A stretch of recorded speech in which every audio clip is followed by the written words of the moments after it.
Find the sum of odd integers from 1 to 2001। यहाँ 1 दिया है तो 1 भी इंक्लूड होगा, 1 एक ही तरह इंक्लूड होगा। 1001/2 यहाँ एक ट्रैक लगा सकते हैं। यहाँ पर मैंने ये काट दिया पहले 2 से 2 1 0 0 1 से काटो मत, बाद में यहाँ पर गुणा में आके ये कट जाएगा। यहाँ पर ये ऐसे मैंने गलती की थी, मैंने डायरेक्ट 2 को काट दिया था 1101 से। कैलकुलेशन ईजी हो जाएगी। यहाँ पर सॉल्व करते हैं। n/2 1 into n/2 अंदर जगह माइनस का 2 है और प्लस का n-1/2 इक्वल टू -25। चलिए आगे यहाँ पर सॉल्व करते हैं। n/2 अंदर एलसीएम हो जाएगा 2 माइनस का 24 प्लस का n-1 इक्वल टू -25। ये 4 है, तो मल्टीप्लाई कर देंगे। ऊपर हो जाएगा n into में n माइनस का 25 और इक्वल टू माइनस का यहाँ 100। चलिए अब हो जाएगा n स्क्वायर माइनस का 25 है और प्लस का 100 इक्वल टू में मतलब इसका फैक्टर करते हैं। n स्क्वायर माइनस 20n और माइनस का 5n प्लस का 100 इक्वल टू में 0। अब यहाँ से कॉमन करते हैं, ठीक है ना। n कॉमन होगा n माइनस का 20 और यहाँ 5 कॉमन होगा n माइनस का 20। तो दोनों ब्रैकेट में सेम है, n माइनस का 20 कॉमन कर देते हैं, n माइनस 5 अलग अलग कर देते हैं। n माइनस 20 इक्वल टू में 0 और n माइनस 5 इक्वल टू में 0। तो n का वैल्यू है 20 और n का वैल्यू दोनों हो सकते हैं क्योंकि दोनों नेचुरल नंबर ही दिख रहा है। देयरफॉर ऐसा कह सकते हैं कि नंबर ऑफ टर्म्स होंगे, नंबर ऑफ टर्म्स या रिक्वायर्ड नंबर ऑफ टर्म्स वो 20 हो जाएगा या फिर 5 हो जाएगा। समझ गए? कोई दिक्कत नहीं है। Question number 29 number in an AP the first term is 2 and the second term है नेक्स्ट टर्म का 1/4 ये 1/4, ठीक है ना। ऐसे कर सकते हैं। चलिए अब इसके बाद इधर लाने का मतलब 4s5 इक्वल टू हो जाएगा s10 माइनस का s5। ये तक इधर ऐड हो जाएगा तो 5s5 इसके बाद इधर लाने का मतलब 4s5 इक्वल टू हो जाएगा s10 माइनस का s5। ये तक इधर ऐड हो जाएगा तो 5s5 इक्वल टू में s10 हो जाएगा। तो देखिए अब इसके लिए क्या कर सकते हैं। यहाँ पे इसके लिए 5 into 5/2 ब्रैकेट में 2a प्लस का n-1 इनके जगह 5 हो जाएगा 5-1 और into में d है ना जी। और इधर हो जाएगा 10/2 2a प्लस का 10-1 into में d यही ना हो जाएगा जी। तो देखिए अब इसके बाद हम लोग क्या करते हैं। एक काम करो ना, इस 5 से इस 10 को काट दो 2 टाइम्स और ये 2 से 2 कट जाएगा।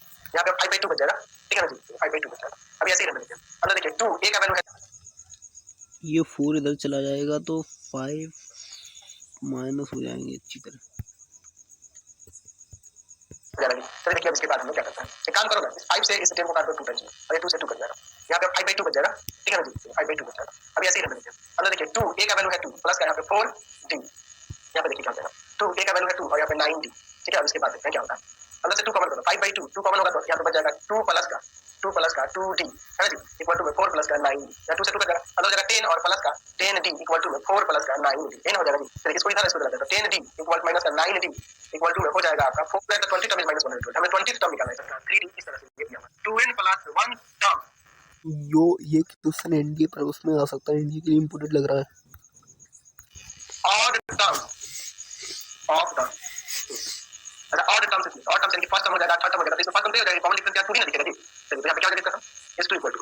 अच्छा इसमें अगर हम लोग बात करेंगे इसमें हमें कितना कह रहा है कि the sum of its odd term. तो देखिए यहाँ पर हम लोग क्या करते हैं, टोटल टर्म्स कितने 2n प्लस 1 है, 2n प्लस 1 टर्म्स है टोटल। ये 2n प्लस 1 टर्म्स है इसमें, तो ये इतने टर्म्स है तो इसमें से इवन वाले टर्म्स 2n होते हैं 10 हो जाएंगे और ऑड वाले n प्लस 1 होंगे ना जी। तो यहाँ पर इसके ऊपर आ जाएगा n प्लस 1/2 है ना 2a plus n plus 1 minus 1 और इनटू में d की जगह पे 2d आ जाएगा है ना। बात समझे।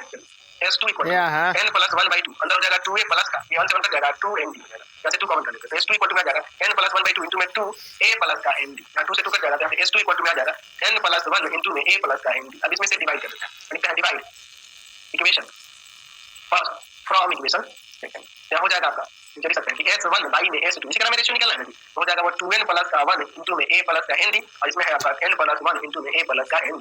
ये दोनों यहाँ पे कट जाएंगे। तो हमें मिल गया कि नहीं कि s1 और s2 का जो रेशियो है, s1 और s2 का जो रेशियो हमें निकालना था, रेशियो निकालना था वो क्या हो जाएगा 2n प्लस का 1 और रेशियो n प्लस का 1। ये हमें प्रूव करके हमने दिखा दिया। नेक्स्ट क्वेश्चन लिखते हैं 31 find the ap in which the sum of any terms is always 3 times the square of the number of these terms। अच्छा नंबर ऑफ टर्म्स का ऑलवेज क्या हो रहा है, स्क्वायर का 3 टाइम्स हो रहा है ना जी, उसका सम ऑफ टर्म्स। यहाँ पे दे देते हैं n terms in the given ap। तो सम ऑफ n टर्म्स किसके इक्वल होगा, तो सम ऑफ टर्म के चलो निकाल सकते हैं। कॉमन डिफरेंस जब पता चल जाए तो ap निकालो पहले निकालें। आज की क्लास में चल है Ravikant sir first term and common difference of second ap अपन लगा देते हैं रेस्पेक्टिवली ऐसा हम लोग यहाँ पे ले लेते हैं सब। चलिए तो अब यहाँ पे देखिए ये जो दिया है फर्स्ट एपी के n टर्म का सम और सेकंड एपी के n टर्म का सम यहाँ पे दिया है 5n प्लस 4 बाई में लेते हैं 9n प्लस 6 है ना। अब देखिए इसके लिए हम लिख सकते हैं n/2 2a प्लस का n-1 इनटू में d और नीचे वाले के लिख सकते हैं n/2 2 इसका फर्स्ट टर्म कैपिटल से डिनोट किया है n-1 और इसका कॉमन डिफरेंस d से डिनोट किया है 5n प्लस 4 बाई में 9n प्लस का 6। चलिए आगे से यहाँ पे सॉल्व करते हैं, देखिए क्या आता है। आगे देखिए n/2 कैंसिल हो जाएगा, यहाँ पे देखते हैं क्या होगा। 2a प्लस का n-1 इंटू में d और नीचे बच जाएगा 2a प्लस का n-1 इंटू में d equal to 5n plus का 4 बाई में 9n प्लस का 6। अब इसके बाद देखिए क्या करते हैं हम लोग। इसमें हमें कितना टर्म का रेशियो निकलना है, 18 टर्म का 18 टर्म का 18 टर्म का रेशियो। तो देखिए अगर मान लीजिए यहाँ पर 18 टर्म का रेशियो चाहिए तो आपको देखो करना क्या होगा।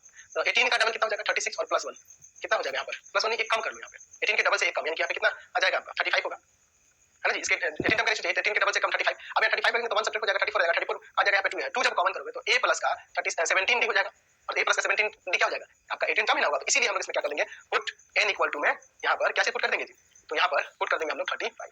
तो 2a प्लस का 35 माइनस 1 इंटू में d बाई में 2a प्लस का 35 माइनस 1 इंटू में d इक्वल टू में आ जाएगा 5 इंटू में 35 प्लस 4 और नीचे 9 इंटू में 35 प्लस का 6। चलिए अब आगे से देखते हैं यहाँ पर क्या हो जाएगा।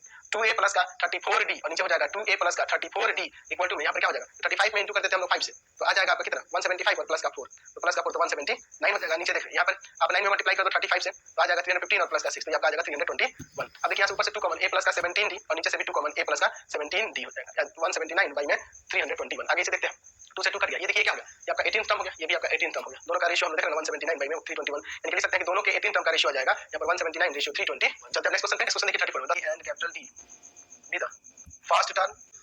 पीछे वाला कॉन्सेप्चुअल क्वेश्चन था, इस टाइप के डी में आ सकते हैं,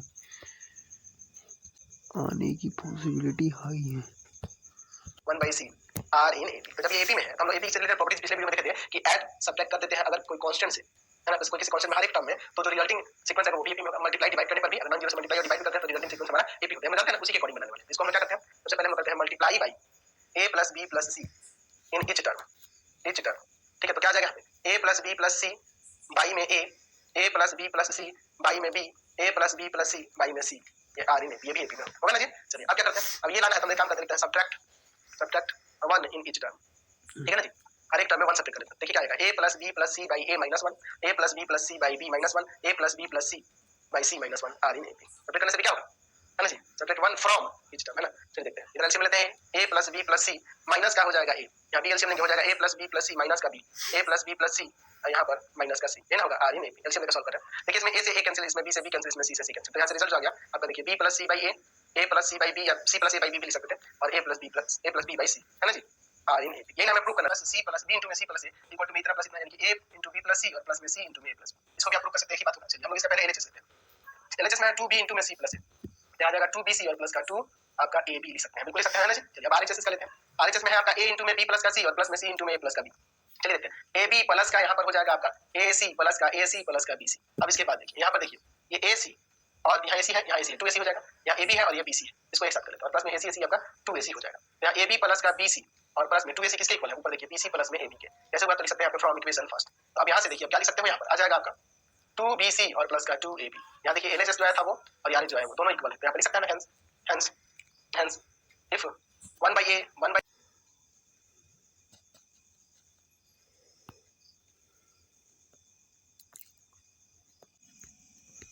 a plus b by c plus 1 क्या ये प्रूव कर देते हैं, लिखते हैं abc by bc लिखा है आंसर।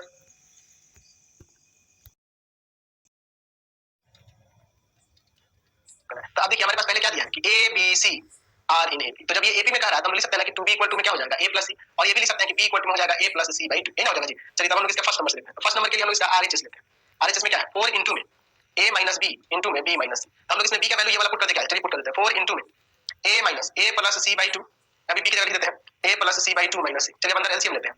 अंदर एलसीएम हो जाएगा यहाँ पे 2 आ जाएगा 2a minus a minus c। यहाँ पे देखिए एलसीएम हो जाएगा 2 a प्लस c माइनस का 2c। चलिए इसके बाद देखिए इस 2 से इस 4 को 2 टाइम्स, इस 2 से 2 को काट सकते हैं। अब देखिए ऊपर यहाँ पे क्या हो जाएगा a माइनस c, यहाँ पे भी आपका हो जाएगा a माइनस c, यानी आ जाएगा a माइनस c का होल स्क्वायर, यानी कि आपका एलएचएस आ गया। तो हमने दिखा दिया ना कि if a b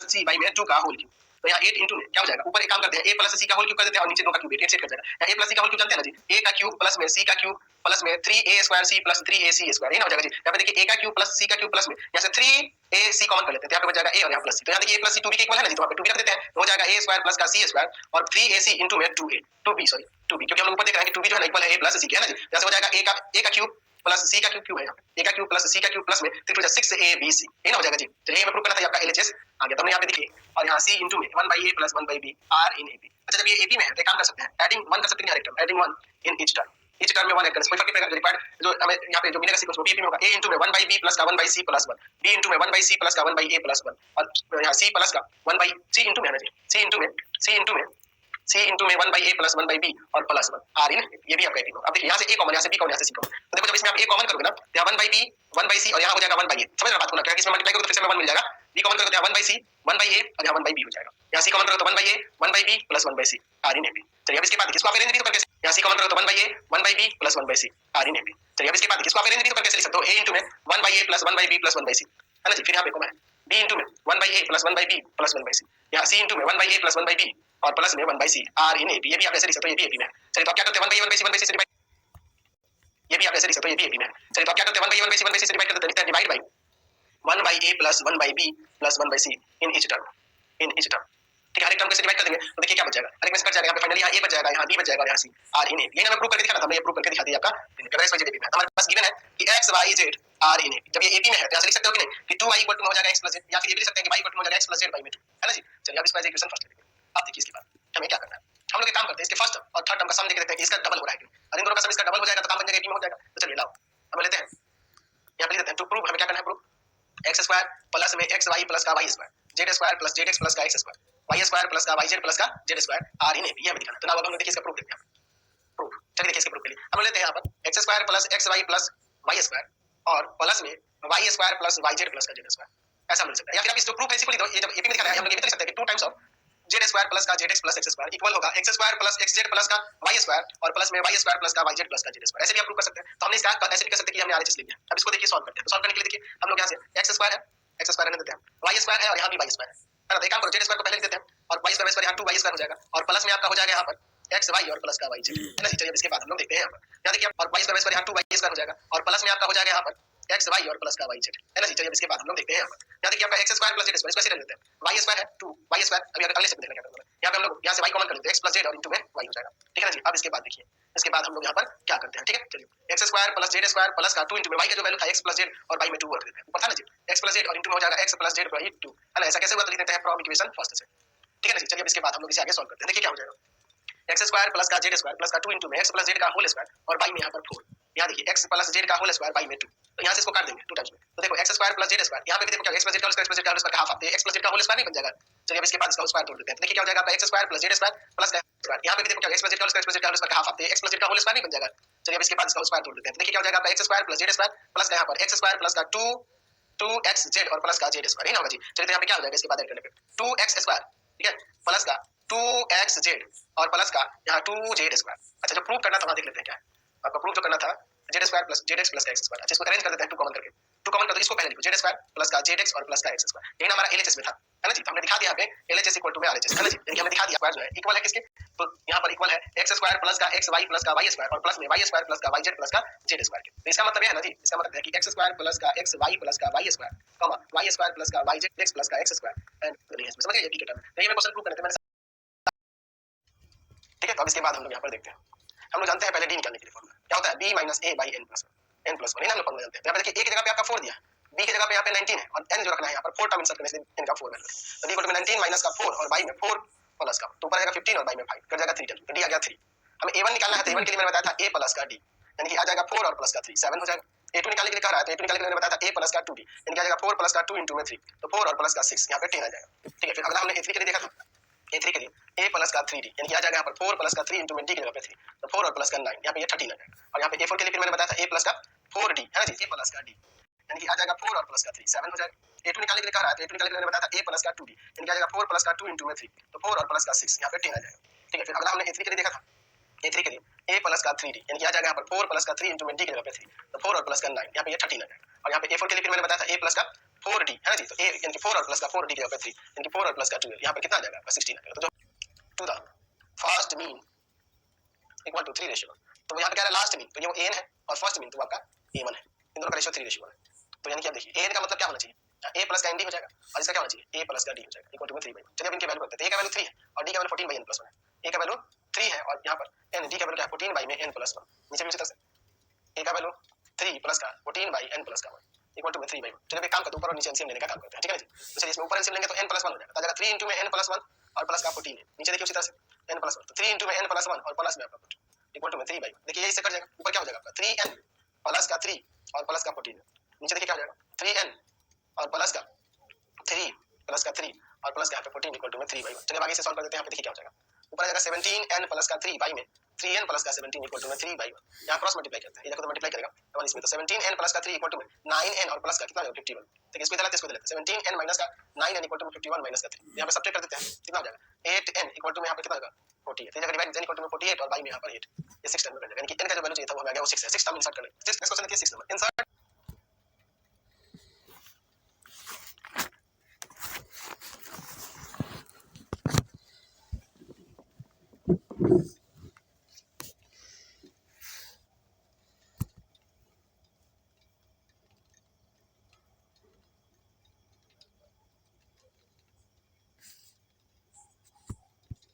means inserted between two numbers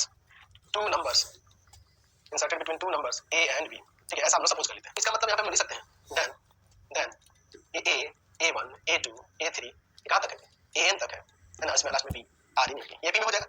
जब AP में हो जाएगा तो यहाँ से लिख सकते हैं, अगर मान लीजिए तो एक करके एक बार फर्स्ट टर्म लेते हैं, फिर एक लास्ट लेते हैं, फिर उसके बाद सेकंड लेते हैं, फिर सेकंड लास्ट लेते हैं, ऐसे करके चेक करते हैं कि क्या हो रहा है इनका सम। ठीक है ना, सम जो होना चाहिए कांस्टेंट आना चाहिए। तो चलिए देखते हैं the arithmetic mean of a and b। देख लीजिए यहाँ पर फर्स्ट लिए बिगिनिंग से लिए एंड इन से लिए, बिगिनिंग से और इन से सेम इक्विडिस्टेंस हमने टर्म लिया, तो इसका क्या हो जाएगा अरिथमेटिक मीन क्या हो जाएगा a प्लस b बाई 2। फिर उसके बाद देखिए a plus b by 2 and b given हमारे पास 2 नंबर है, तो ये इनका सम बाई 2 यानी कि कांस्टेंट है, ये कांस्टेंट हुआ।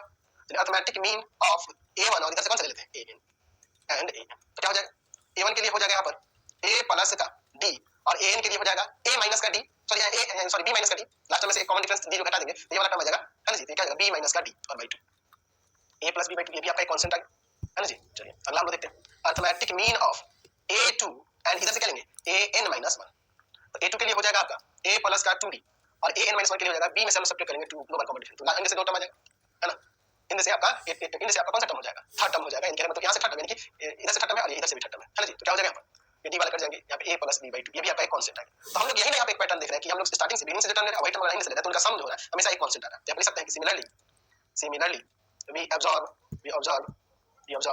the means is equidistant equiend, ठीक है ना जी, यहाँ पे हमने दिखा दिया, समझ गए ना, am यानी अरिथमेटिक मीन ऑफ क्या कहते हैं a1 and a2 is y। ठीक है, देखिए हमारे पास क्या दिया x y z are in AP, और फिर आगे क्या रहा है कि a1 is the arithmetic mean of x and y, therefore x a1 and y are in AP। फिर आगे क्या कह रहा है कि a2 is the arithmetic mean of y and z, तो जब y एंड z का अरिथमेटिक मीन है तो आप लिख सकते हैं y a2 and z are in AP। ठीक है ना जी, तो यहाँ से आप a1 इक्वल टू में लिख सकते हो x प्लस y बाई में 2 एंड यहाँ से आप a2 इक्वल टू में लिख सकते हो y प्लस z बाई में 2 है ना जी। चलिए तो हम क्या निकाला arithmetic mean of a1 and a2 क्या होगा y होगा, ये हमें दिखाना है। तो a1 और a2 का अरिथमेटिक मीन यानी a1 प्लस a2 और y में 2, यानी हो जाएगा यहाँ पर ध्यान से देखिएगा x plus y by 2 plus y plus z by 2 और y में 2। फिर ऊपर एलसीएम लेके यहाँ पर ऐड करते हैं, एलसीएम होगा यहाँ पे 2 आ जाएगा x प्लस y प्लस का y प्लस z, और अब देखिए इसके बाद क्या हो जाएगा आ जाएगा x प्लस का 2y प्लस z और y में यहाँ पर 4। अब देखिए इसके बाद हम लोग यहाँ पर क्या करते हैं, अच्छा ऊपर जो दिया था कि x y z are in AP, तो जब AP में होता है जैसे 2y किसके इक्वल हो जाएगा x प्लस z के इक्वल हो जाएगा कि नहीं, तो x प्लस z को हटाकर हम यहाँ पे 2y लिख देते हैं और प्लस में 2y और y में 4, यानी कि 4y और y में यहाँ पे 4 से 4 कैंसिल आपका y आ गया। तो यही हमने प्रूव करना था कि ये वाला, तो x प्लस z को हटाकर हम यहाँ पे 2y लिख देते हैं और प्लस में 2y और y में 4, यानी कि 4y और y में यहाँ पे 4 से 4 कैंसिल आपका y आ गया। तो यही हमने प्रूव करना था कि ये वाला रेटू का अरिथमेटिक मीन 4 हो जाएगा, सॉरी y हो जाएगा, यही हमने प्रूव करना था। क्वेश्चन नंबर 9 देखिए यहाँ पर दिया हुआ है, कितना दिया है 16500, तो एसएन सपोज कर लेते हैं। ठीक है, चलिए अब इसके बाद देखते हैं हम क्या करते हैं। यहाँ पर लॉग इसका n बाई 2 2a प्लस का n माइनस 1 इंटू d, हम a का वैल्यू निकालें इक्वल टू में 16500, n की जगह 10 और y में 2 इक्वल टू में 2, लेकिन d ले लेंगे यहाँ पे 4 रुपीज हर एक जो इंक्रीज कर रहा है। तो यहाँ पर क्या है कि n s में 200 रुपीज यानी कि एसएन दिया 200। अब इसके बाद इसका फार्मूला जानते हैं n बाई 2 2a प्लस का n माइनस 1 इंटू में d इक्वल टू में, चलिए इसको आगे यहाँ पर सॉल्व करते हैं। देखिए n बाई 2 एक जगह पे कितना, तो पहला इंस्टॉलमेंट क्या होगा ये हमें पता करना है, और फिर ये भी बताना है फर्स्ट इंस्टॉलमेंट बताना है। पहले let the first installment be a and the common difference be d को कॉमन डिफरेंस लेते हैं, जो देखा ना कि ये अरिथमेटिक सीरीज बना रहा है इसलिए। अच्छा ये जब शुरू में 30 इंस्टॉलमेंट जो पे कर रहा है वो कितना होगा पहले पता कर लेते हैं। आप लिखते हैं the amount he paid in 30 installment in 30 installment 30 installment में कितना पे करेगा, तो यानी कि दो तीन है ना जी, 2 by 3 of 3600 रुपीस, यानी कि आ जाएगा यहाँ पर 2400 रुपीस वो पे कर दिया। अब 2400 रुपीस पे कर दिया, 30 इंस्टॉलमेंट मैंने पे किया है। यहाँ पर n इक्वल टू में क्या है, n इक्वल टू में 30 हो जाएगा और यहाँ पर टोटल सम जो हम लेते हैं third of 3600 paid in 30 installment installment in 30 installment. 30 installment में कितना पे करेगा, तो यानी कि दो दिए हैं ना जी, 2 बाई थर्ड ऑफ 3600 रुपीज, यानी कि आ जाएगा यहाँ पर 2400 रुपीज वो पे कर दिया। अब 2400 रुपीज पे कर दिया, तो 30 इंस्टॉलमेंट मैंने पे किया है। यहाँ पर n इक्वल टू में क्या है, n इक्वल टू में 30 हो जाएगा और यहाँ पर टोटल सम जो हम लेते हैं 2400 30 इंस्टॉलमेंट के लिए। जैसे हमें d का वैल्यू मिल जाएगा, देखिए किस तरह से ये और d के बीच में रिलेशन बनेगा, उसके बाद यहाँ पे क्या होता है n/2 2a प्लस का n-1 into d equal to में 2400। ठीक है, चलिए इसमें रखते हैं 30 बाई में 2 2a नहीं पता है, n के ऊपर 30 - 1 और into में d इक्वल टू में 2400। ये आपका 15 हो जाएगा। अच्छा एक काम करते हैं 15 को उधर लेते हैं डिवाइड, तो हो जाएगा 2a प्लस का 29d इक्वल टू में यहाँ पे 15 का डिवाइड करेगा तो यहाँ पर 15 बन जाएगा 15 9 बचेगा 160 आएगा। एज इक्वेशन फर्स्ट करते हैं। अब नाउ बचा हुआ कितना इंस्टॉलमेंट है, बचा हुआ कितना इंस्टॉलमेंट है 3 इंस्टॉलमेंट है, ऐसा 10 इंस्टॉलमेंट और टोटल कितना इंस्टॉलमेंट है 30 इंस्टॉलमेंट, ऐसा 14 इंस्टॉलमेंट। तो अगर मैं टोटल इंस्टॉलमेंट की बात करूं या फिर बचे हुए इंस्टॉलमेंट से भी हम लोग इक्वेशन निकाल सकते हैं या टोटल इंस्टॉलमेंट भी ले सकते हैं, है ना। यहाँ पे लिखते हैं we find a and a first installment और a common difference g for 40 installment. आगे के 10 इंस्टॉलमेंट को भी ले सकते थे, कोई दिक्कत नहीं था। इंस्टॉलमेंट देखिए क्या होगा 14 इंस्टॉलमेंट के लिए क्या हो जाएगा, उसी तरह से आ जाएगा सम ऑफ अमाउंट हो जाएगा टोटल 3600 है ना जी, और वहां पे आपका क्या था जी नंबर ऑफ टर्म हो जाएगा 40, यानी कि 40 आ जाएगा। चलिए इसके बाद फार्मूला होता है n/2 2a प्लस का n-1 into में d इक्वल टू में 3600। ठीक है, n की जगह पे आप कर देंगे 40 और बाई में 2 2a प्लस का 40 माइनस का 1 और into में d इक्वल टू में 3600। ये बच जाएगा यहाँ पे 20 टाइम्स 20 को डिवाइड में जाते हैं तो हो जाएगा यहाँ पर 2a प्लस का 39d इक्वल टू में यहाँ पर कितना आ जाएगा 36, यहाँ पे आ जाएगा 180 यानी इक्वेशन सेकंड। ठीक है, अब इन दोनों से सॉल्व कर देते हैं। ए का हमें वैल्यू चाहिए, यहाँ पे हमें ये बताना है कि फर्स्ट इंस्टॉलमेंट कितना होगा, वही ना बताना बस। चलिए तो हमें ए का वैल्यू चाहिए। अब इन दोनों इक्वेशन से देखते हैं। अब लिखते हैं from equation first and second 29 equal to में 160 10 d इक्वल टू में इधर तो देते हैं 2a प्लस इक्वल टू में 160 इधर ले जाएंगे तो 2a इक्वल टू में आएगा 102 यानी कि a इक्वल टू में आएगा 102 और जो फर्स्ट इंस्टॉलमेंट होगा therefore the rupees sorry 51 rupees. ठीक है, 51 रुपीस का पहला इंस्टॉलमेंट होगा, बस ये निकाला था। नेक्स्ट क्वेश्चन देखते हैं। Phone number A manufacturer of radios with production increment production of increment हो रहा है वो दिया ये आपका डी। अच्छा इसमें एक और चीज ले सकते हैं, late an denote the production of radio sets in the nth year में कितना प्रोडक्शन है वो n डिनोट करता है। ठीक है ना जी। अब इसके बाद देखिए क्वेश्चन में आपके क्या कह रहा है, देखिए कि यहाँ पर क्या रहा है कि थर्ड ईयर में 600 और यहाँ पर 700 जो है सेवंथ ईयर में 7th हो रहा 700 हो रहा 7th ईयर सबने दिया ए 7 दिया। जब एक काम करते हैं यहाँ से ये हो जाएगा a प्लस का 2d इक्वल टू में 600 एज इक्वेशन फर्स्ट और ये हो जाएगा a प्लस का 6d इक्वल टू में 700 एज इक्वेशन सेकंड। अब इन दोनों को देखते हैं। चलिए ठीक है, देखते हैं यहाँ from equation first and a plus का 6d इक्वल टू में 700 और a प्लस का 2d इक्वल टू में 600। चलिए ये यहाँ से साइन चेंज कर देते हैं। ये इतना ये 4d हो जाएगा और इधर आ जाएगा 100 इधर डिवाइड तो d का वैल्यू हो जाएगा 25। ठीक है 25 हो गया। अब d का वैल्यू पुट कर देंगे फर्स्ट एंड सेकंड में putting the value of d in equation first तो a प्लस का 2 into में 25 इक्वल टू में 600 देखिए a प्लस का 50 इक्वल टू में 600 हो जाएगा सब्ट्रैक्ट हो जाएगा तो a इक्वल टू में 550 आ जाएगा। तो a क्या फर्स्ट ईयर का प्रोडक्शन है ना जी, आप लिख सकते हैं पहले में फर्स्ट नंबर कि the production in the first year जो है वो कितना हो जाएगा 550 यूनिट्स 550 यूनिट्स प्रोडक्शन होगा। अच्छा फिर उसके बाद क्या करें the sum of the production of the first 7 year ना। चलिए तो यहाँ पर देखिए यहाँ पर फर्स्ट टर्म जो है आपका दिया हुआ है यहाँ पर 5% of first by 2 2a plus का 7 - 1 और into में d ये ना हो जाएगा। चलिए इसके बाद इसमें वैल्यू रख देते हैं 7/2 1100 तो 1250 है। इसको हम लोग काटेंगे 6 से 25 तो 625 में अगर आप यहाँ पे 7 से मल्टीप्लाई कर दोगे तो आ जाएगा यहाँ पे 4000 में प्रोडक्शन यानी कि यहाँ पे 18 निकलना जो कि हो जाएगा प्लस का यहाँ पे इसमें से मल्टीप्लाई करेंगे तो आपका आ जाएगा 225। तो 5 trees to equal distance of 5 meters in a lane will a gardener क्या कर रहा है gardener waters all the trees separately starting from the well and he returned to the well after watering each tree to get water from the next for the next find the total distance the gardener will cover in the order to water all the tree। देखिए क्या कर रहा है कि यहाँ पर एक well है कुआं बना देते हैं यहाँ से फर्स्ट जो ट्री है वो 10 मीटर डिस्टेंस पे यहाँ पे एक ट्री है फिर उसके बाद अगला ट्री जो है 5 मीटर डिस्टेंस पे फिर उसका अगला ट्री जो है 5 मीटर डिस्टेंस पे इसी तरह से कितने टोटल 25 ट्री है। तो एक गार्डन का क्या है कि कुएं के पास पहले जाएगा पानी इसमें डालेगा और फिर वापस आएगा फिर दोबारा पानी देगा फिर इसके पास जाएगा फिर इससे यहाँ पे डालेगा फिर वापस आएगा यानी कि डबल डिस्टेंस ट्रैवल करना हर एक condition.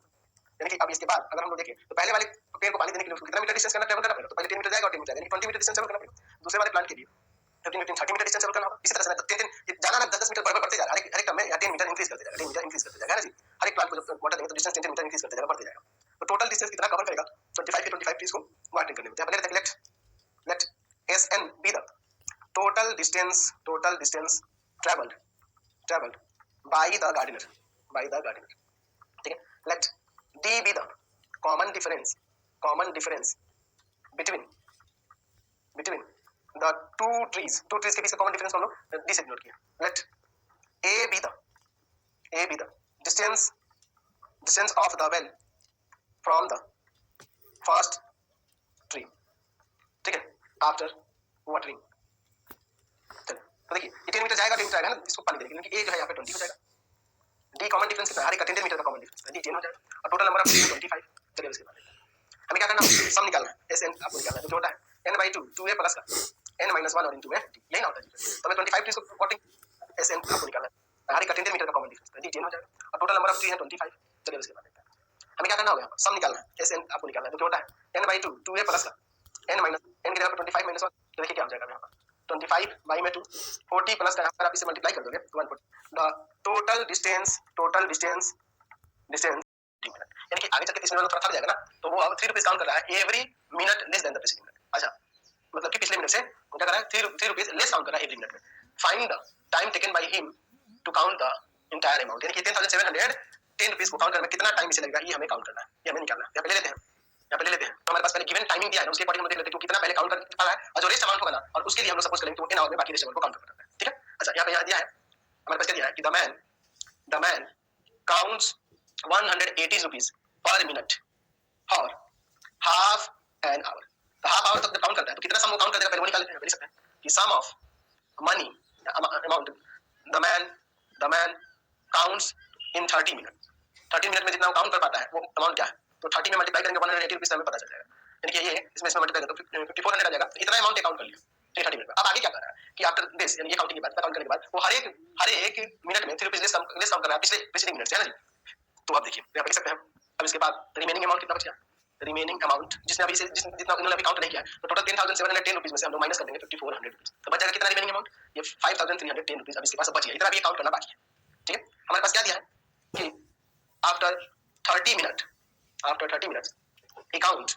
he counts at the rate of 3 rupees less every minute than the preceding minute, ये हमारे पास दिया हुआ। तो एक काम करते हैं, यहाँ पर देखिए, यहाँ पर ये मान लेते हैं ए जो होगा, ए कितना होगा, तो यानी कि ए क्या है यहाँ पे, ए आपका मतलब 30 मिनट के बाद जो काउंट करा वो वाला टर्म, देखिए पहले 100 रुपीज काउंट कर रहा था 30 मिनट, लेकिन अब 31 मिनट पे क्या होगा, वो 3 रुपीज लेस काउंट करेगा, यानी कि आ जाएगा 177 रुपीज वो काउंट करेगा, और हर एक टर्म में कितना का डिफरेंस है, 3 रुपीज कम हो जाएगा, यानी कि माइनस का 3 की वैल्यू। चलिए हम लोग कैसे लेते हैं, let the remaining amount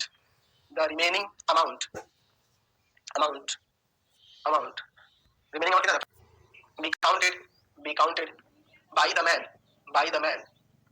in n minutes, तो ये मान लेते हैं कि n मिनट्स में बाकी अमाउंट को काउंट कर देंगे बचे हुए अमाउंट को, ठीक है। यानी कि वो एस एन सपोज करेंगे 5300 रुपीज को, जैसे के लिए फॉर्मूला जानते हैं क्या होता है, n by 2 2a प्लस का n minus 1 into a d equal to में यहाँ पे 5310 रुपीज, ठीक है, कोई दिक्कत नहीं है, यहाँ पे हम लोग n का वैल्यू निकालने वाले हैं। चलिए देखिए n के लिए करते हैं, n by 2 तो a की जगह पे कितना आ जाएगा आपका, यहाँ पर आ जाएगा 177, ठीक है ना जी। अच्छा और फिर उसके बाद प्लस में n minus 1 और d की जगह पे कितना आ जाएगा, तो माइनस का 3 इक्वल टू में 5310। चलिए देखते हैं यहाँ पर n by 2 अंदर कितना जाएगा, यहाँ पर n by 2 यहाँ पे कितना आ जाएगा, तो यहाँ पर आ जाएगा आपका 7 7 to the 14 का 4 1 7 to the 14 1 और 2 3 आ जाएगा 354 माइनस का 3n और यहाँ प्लस का 3 इक्वल टू 5310। अब देखिए यहाँ पे क्या होगा, n by 2 माइनस का 3n और यहाँ पर हो जाएगा प्लस का 357, ठीक है जी, और इक्वल टू में आएगा 5310। इस 2 को डिवाइड में मल्टीप्लाई में लेते हैं, आ जाएगा n into में माइनस का 3n प्लस का 357 और इक्वल टू में इसमें 2 से मल्टीप्लाई होगा तो क्या आ जाएगा, यहाँ पर 2 से मल्टीप्लाई करते हैं, यहाँ पर 0 2 6 10 10620, तो माइनस का 3n स्क्वायर प्लस का 357n है ना, और ये इधर आ जाएगा माइनस का 10620, ये ना हो जाएगा जी। चलिए इसके बाद यहाँ से हम चाहे तो माइनस 3 कॉमन कर सकते हैं, कॉमन हो जाता है n स्क्वायर माइनस का 119n और प्लस का 3000। अब इसका फैक्टर कर देते हैं यहाँ पर n square taken put 3 minutes, लेकिन अगर हम लोग बात करें टोटल अमाउंट को काउंट करने कितना टाइम लगेगा, हेंस आज कितना था रुपीस सकते हैं कि 10 the time taken to count आज कितना था रुपीस 5310 would be 59 मिनट्स, तो दोनों पॉजिटिव है तो 59 मिनट्स और 60 मिनट्स, लेकिन अगर हम लोग बात करें टोटल अमाउंट को काउंट करने कितना टाइम लगेगा, hence the total time taken to count 10710 rupees would be कितना लगा, तो 30 मिनट पहले लगा था और फिर उसके बाद 59 मिनट, यानी कि आ जाएगा यहाँ पे देख सकते हैं कितना हो जाएगा जी, यहाँ पर आ जाएगा आपका 89 मिनट्स और 30 प्लस का 60 मिनट्स, यानी कि 90 मिनट्स, दोनों भी हो सकता है, इनमें से कोई भी हो सकता है, समझ गए। अब सोचो कि सर 90 क्यों आ रहा है, 90 एक्चुअली क्यों आ रहा है, क्योंकि लास्ट में हो सकता है कोई अमाउंट ही नहीं बचेगा काउंट करने के लिए, 0 बच जाएगा, तो इसलिए 90 आंसर दे रहा है। तो आपके बुक में 89 दिया है, यही एग्जैक्ट कर देंगे हम, देखो ये लास्ट में कोई अमाउंट ही नहीं बचेगा काउंट करने के लिए, ठीक है, देंगे हम, देखो ये लास्ट में कोई अमाउंट ही नहीं बचेगा काउंट करने के लिए, ठीक है, दोनों ठीक है, लेकिन लास्ट मिनट जो काउंट कर रहा है इसमें कोई अमाउंट ही नहीं बचा, इसलिए वो दो आंसर आ जा रहे हैं यहाँ पे, 59 एग्जैक्ट है, अब 60 मतलब उस टाइम आपके एक मिनट बचा ही नहीं जो काउंट करने के लिए वो है ना जी, तो इसलिए 15% है, उसके बाद 13.5%, उसके बाद 12% है। कह रहा है कि 5%, फिर आपका 12% है ना जी, ठीक है। ये किसमें इन फर्स्ट सेकंड, ठीक है, यानी किसी तरह द एन एपी, ये एपी में डिप्रिशिएट कर रहा है, यानी कि हमें यहाँ से एपी मिलेगी क्या, पहले 15, फिर 13.5, फिर 12, इस तरह से, ठीक है, अप टू 10 टर्म्स है ना जी, 10 डिप्रिशिएशन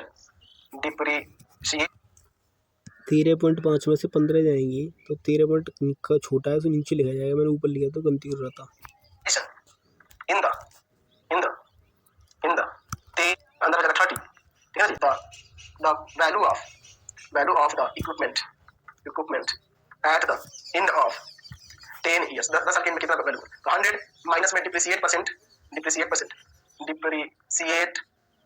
परसेंट और बाई में 100 और इनटू में आपका कॉस्ट जो है, कॉस्ट प्राइस ऑफ इक्विपमेंट, चलिए, तो 100 माइनस का 82.5 बाई में 100 और इनटू में cost price of equipment 6 lakh है, कारण कि हर एक 0% वो कॉस्ट प्राइस में अप्लाई कर रहा है ना जी, 0 0 ये 0 कर दिया, ऊपर देखिए यहाँ पर कितना आ जाएगा, तो यहाँ पे आ जाएगा घटाने पे 17.5 और इनटू में यहाँ पर 6000, ठीक है, कोई दिक्कत नहीं है, तो इसमें मल्टीप्लाई कर देते हैं तो कितना आ जाएगा यहाँ पर 1,05,000 इसका डिफरेंशिएट कर देगा, ठीक है, तो यहाँ पे लिख सकते हैं कि hence the value of equipment at the end of 10 years के end में क्या हो जाएगा is 1,05,000 रुपीज, समझ गए, कोई दिक्कत नहीं है, चलते हैं। ट्रैक्टर का कॉस्ट कितना है जी, 12,000 रुपीज, ठीक है। अच्छा, यहाँ पे कैसे 6,000 दे देता है, तो क्या लिख सकते हैं, द फार्मर पे 6,000 रुपीज इन कैश, तो अनपेड अमाउंट कितना होगा, अनपेड अमाउंट या रिमेनिंग अमाउंट, अनपेड अमाउंट कितना आ जाएगा, तो 12,000 में से ये 6,000 सब्ट्रैक्ट कर दें, यानी कि 6,000 रुपीज और यहाँ हमें पे करना है और उसको इंस्टॉलमेंट में पे करना है, तो जो 6,000 जो है पे कर रहा है तो वो कितना 12% इंटरेस्ट देना है और उसको 500 रुपीज पर उसमें एनुअली इंटरेस्ट पर एनुअली पे करेंगे, 500 देगा और उसके बाद जो उसका इंटरेस्ट होगा रेस्ट अमाउंट का अनपेड अमाउंट का उसको पे करेगा। तो अब एक काम कर सकते हैं, इससे पहले नंबर ऑफ इंस्टॉलमेंट पता कर लेते हैं, number of installment number of installment क्या हो जाएगा, तो 6,000 ये रुपीज पे कर रहा है और कितना और टोटल पे करने से 6,000 और हर एक बार 500 रुपीज पे करेगा हर एक इंस्टॉलमेंट, जैसे आ जाएगा 12, लेकिन 12 इंस्टॉलमेंट इसको देना है, ठीक है। अब देखिए द यानी सकते हैं इंटरेस्ट पे करेगा, the interest paid by the farmer annually would be, क्या होगा देखिए पहली बात समझ लीजिए, ये 6,000 इसको देना है, लेकिन ये 12 इंस्टॉलमेंट देना है इंटरेस्ट अलग से, ये 6,000 तो इसको 5% करके देना है, लेकिन इसको 12% इंटरेस्ट देना होगा अनपेड अमाउंट का, तो क्या होगा समझ लीजिए, क्या होगा एनुअली इंटरेस्ट देख लेते हैं। तो पहले बार जब देगा 500 तो उसके साथ साथ 12% किसका देगा, 12% ऑफ जो रेस्ट अमाउंट है 6,000 उसका, फिर अगली बार जब देना होगा उसको तो 12% देगा किसका, ऑफ द रेस्ट अमाउंट कितना बचेगा, 500 दे दिया होगा फर्स्ट इंस्टॉलमेंट में, कितना बचेगा उसके पास, अब 5,500 रुपीस, फिर अगली बार 12% देगा किसका, ऑफ रुपीस 5,000 का, है ना, बचे हुए रेस्ट अमाउंट इसी तरह से पे करते जाएगा, ऐसे तो कितने इंस्टॉलमेंट करेंगे 12 इंस्टॉलमेंट टोटल करेंगे, है ना, बचे हुए रेस्ट अमाउंट इसी तरह से पे करते जाएगा, ऐसे तो कितने इंस्टॉलमेंट करेंगे 12 इंस्टॉलमेंट टोटल करेंगे, 12 टर्म्स तक यहाँ पे। तो देखिए पहली बार इसको सॉल्व करते हैं, 12 by 100 और इनटू में 6,000 रुपीस प्लस में 12 by 100 इनटू में 5,500 रुपीस, फिर 12 by 100 और इनटू में 5,000 रुपीस, ये जो पे करना है ऊपर जो 6,000 अनपेड अमाउंट वो तो अलग है, ये इंटरेस्ट है अलग 12 टाइम्स 12 टर्म्स तक, ठीक है, चलिए इसके बाद 1010 ये कितना हो जाएगा 720 आ जाएगा 720 रुपीस, इसमें से 12 में 55 तो यहाँ आ जाएगा 660 रुपीस, फिर यहाँ देखिए 1010 600 रुपीस, तो ये जो दिख रहा है एपी में दिख रहा है, तो इस तरह से ये 12 टर्म्स तक इसको पे करना होगा, तो कितना इंटरेस्ट होगा पहले पता कर लेते हैं। तो इस एपी में अगर फर्स्ट हम बात करें तो 7 इंस्टॉलमेंट्स कितने होंगे, तो यहाँ पर हम लिख सकते हैं 18,000 रुपीस में अगर आप डिवाइड करेंगे 1,000 से तो आपको नंबर ऑफ इंस्टॉलमेंट आ जाएगा, 18 इंस्टॉलमेंट हो गया। अच्छा 18 इंस्टॉलमेंट हो गया और प्लस में इसमें 18 इंस्टॉलमेंट तो 18,000 दे देगा, प्लस में अनपेड अमाउंट का इंटरेस्ट भी तो लगेगा ना जी, यहाँ पर लिख सकते हैं कि यहाँ पर कैलकुलेशन एरर हुआ है मुझे पर n square plus 4n minus 190 को मैंने ब्रेक किया तो मैंने ऐसे कर दिया तो प्लस तो आ रहा है करके, पर उसमें मल्टीप्लाई करके इतना नहीं आ रहा था, इस पर कैलकुलेशन एरर हुआ है क्वेश्चन में मुझ पर।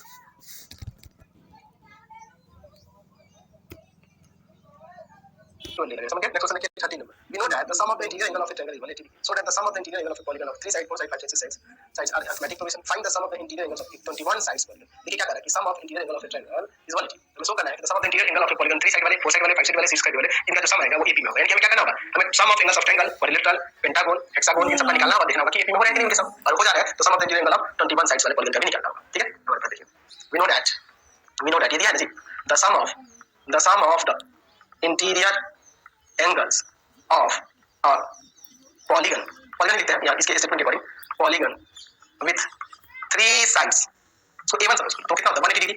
अच्छा 4 साइड वाले के भी the sum of the interior angles of a polygon with 4 sides, उसको A2 सपोज करते हैं तो आपको पता ही है 360 डिग्री होता है।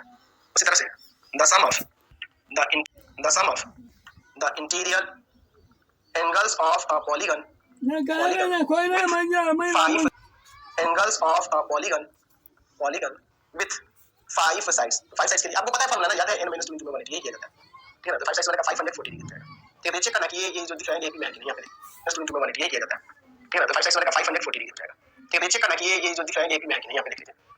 अगर हम लोग इसको ऐसे सपोज करो, अगर हम लोग a2 - a1 करें तो आपको देखो 360 था, ये 180 डिग्री था, ये भी हो।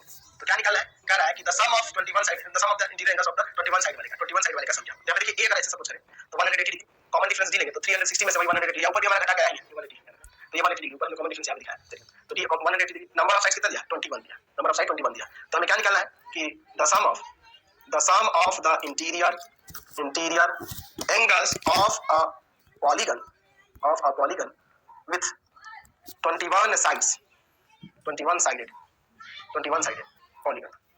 उसके लिए हम लोग क्या करेंगे, तो 21 साइडेड पॉलीगन के लिए, तो 21 साइडेड पॉलीगन के लिए क्या करेंगे, तो हम लोग देखे थे जो 3 साइड वाला है उसको हम लोग कितना से डिनोट किए थे, a1 से, 4 साइड वाले को a2 से, इस तरह से, यानी कि 3 यहाँ कम हो जा रहा है, उसको कितना से डिनोट करेंगे, a19 से ना, और जो कि हो जाएगा a प्लस का यहाँ पर 18d। इस n से कोई मतलब नहीं है, ये नंबर ऑफ साइड से कोई मतलब नहीं है, हम लोग इसे बना सकते हैं, ये n = 21 इस वाले फॉर्मूले पर रखने होता है, यानी कि 21 रखोगे तब एंगल पता चल जाएगा। तो ये क्लास में पढ़ना था, इस n से मतलब नहीं, हमें यहाँ इससे मतलब नहीं।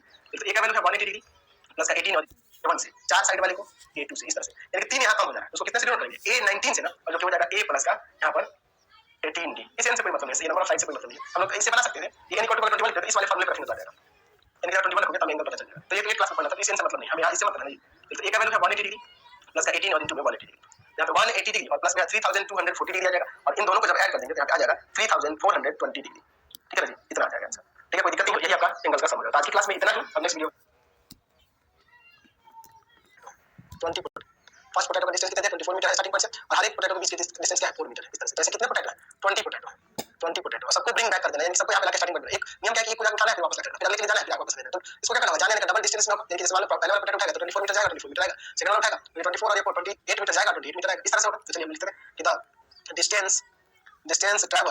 distance traveled to bring the first potato equal to, यहाँ पे a1 से सपोज कर लेते हैं, इसे लिख देते हैं 2 * में 24 मीटर, यानी कि हो जाएगा 48 मीटर। फिर दूसरे वाले के लिए the distance traveled to bring the